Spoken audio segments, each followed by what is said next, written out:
Hi, everyone. Thanks for coming to library. I love reading with you guys. So today I have a book called The Arabic Quilt, an Immigrant Story. And this is a story of Kanzi's family who moves from Egypt to America. And on her first day in a new school, what she wants more than anything is to fit in. And some things just go differently. And after that day at school, she wraps herself up in this beautiful Arabic quilt that her teta, grandma, makes for her. And so we get to find out how our friend copes with her new school and her new situation. So, this is The Arabic Quilt, an Immigrant Story by Aya Khalil, illustrated by Anait Semerzian. Let's begin.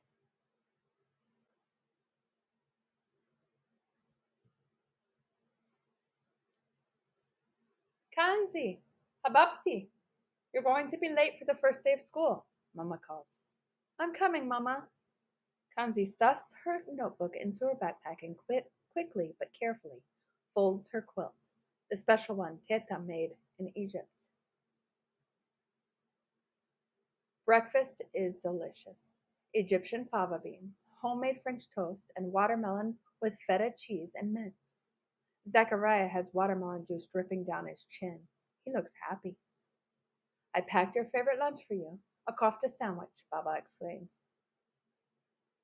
Shukran, Baba, Kanzi says, but secretly she wishes her Baba would pack her a peanut butter and jelly sandwich instead.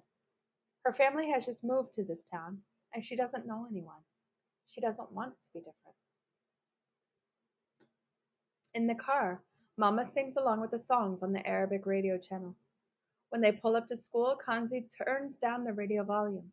Mama gives her a confused look. Good luck today, Mama says. Bahebek. I love you too, Kanzi responds. In class, Mrs. Hagen says or asks all the students to share 3 facts about themselves. When it's Kanzi's turn, she says bravely, I am Egyptian American. I love to swim. I love to write poetry. Then she sits down, looking down at her desk. At lunchtime, Kanzi is surprised when Mama walks through the door. Hababti, you forgot your lunchbox. Hababti? Like the Hobbit? Isn't your name Kanzi? Molly snickers. Her classmates laugh with her as they walk to the cafeteria. Mrs. Hoggins sees tears rolling down Kanzi's cheeks. What's wrong? She asks. Molly made fun of what my mama said, Kanzi replies. Oh, Kanzi. Being bilingual is beautiful, says Mrs. Hoggin. Don't let anyone make you feel ashamed. You are special. That night, as Mama puts leftover sherbet, adds, in Kanzi's lunchbox, Kanzi gently pats Mama's back. Can you please pack me a turkey sandwich instead? Before bed, Kanzi writes a poem as she hugs her quilt, which smells like Teta's home. The next day, Molly says, Mrs. Hogan says I hurt your feelings. I'm sorry I laughed at your mom's language. It sounded funny. Well, it may sound funny to you, but that is only because you don't speak Arabic, Kanzi says. She feels a lump forming in her throat. My parents say that learning different languages makes a person smarter and kinder, she blurts out. Okay, whatever, Molly says, skipping away. Mrs. Hogan calls Kanzi to her desk after lunch. I found this notebook on the floor. It was open to a lovely poem, she says. I was describing my teta's quilt, Kanzi said. When I visited her in Egypt, she gave it to me. My teta only speaks Arabic. Mrs. Hogan smiles. That is special. I would love to see your quilt. Can I bring it to school? Kanzi asked. Sure, bring it tomorrow, Mrs. Hogan says. The next day, Kanzi unfolds her quilt in front of the class. Her heart is pounding. This is my quilt that my teta in Egypt made, she says. That's cool. I want to make a quilt like that, Kareem says. Maybe we can all make one for our class, Claire shouts. Mrs. Hagan nods and smiles. On Friday, Mrs. Hagan makes an announcement. I have an exciting project for all of us to work on. Kanzi's mom is here to help us make a quilt of all your names in Arabic. As Mama steps forward, Kanzi thinks how beautiful she looks. Shukran for welcoming me here, Mama says. Kanzi and I will write down your names in Arabic, and you will copy your name on your own quilt piece. Molly is not enthusiastic about the project. Who cares about Arabic? We live in America. My mom says we should only speak English. In response, Mrs. Hagen starts writing words on the board. Algebra, coffee, lemon, sugar. Does anyone know what these words have in common? She asks. They come from Arabic words, Kanzi whispers. Mrs. Hagen nods. Learning other languages besides the one we grow up with helps make the world a friendlier place. We can speak non English languages and still be American.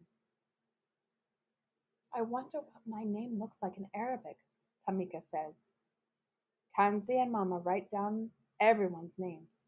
Neat! Shukran! Amina exclaims. Everyone copies their Arabic names onto sheets of colored paper. Then they decorate their papers with glitter and jewels and place them on the table for the glue to dry. On Monday morning, you will see a beautiful class quilt hanging in the hall, Mrs. Hogan tells them. Kanzi is nervous when the bell rings on Monday morning and the kids file into school. What if the quilt didn't turn out nicely? The quilt hangs on the bulletin board outside Miss Hagen's classroom. The colorful papers with their Arabic names have been cut into different shapes and sizes, and all the pieces are stapled together. Kanzi stands in awe, reading names in Arabic. Claire, Leah, Molly, Ivy, Jack, Lucas, Brianna, Cheng, Deshawn, Sam, Angela, Lily, Amina. Teachers and older students stop to look at their names, trying to figure out whose name is whose. Now, wow, look at the beautiful letters. They're like drawings, they say. That was a really cool project, Kanzi. Shakran, Kanzi's classmates tell her.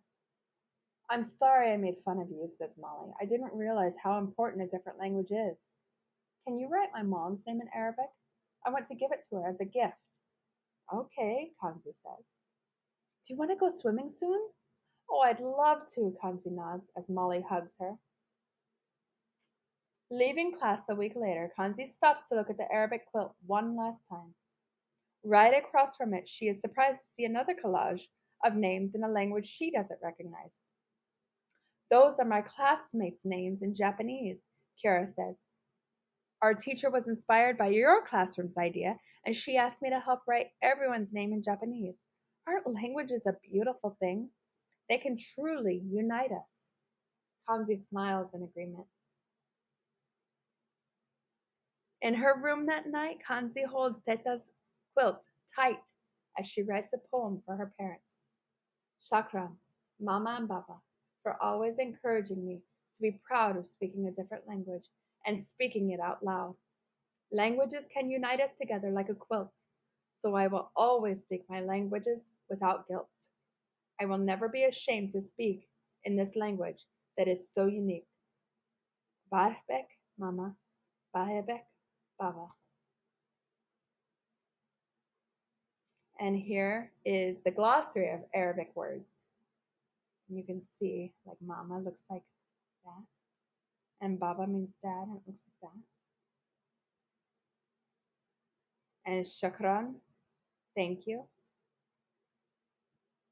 Oh, what a beautiful story. I hope you enjoyed that as much as I did.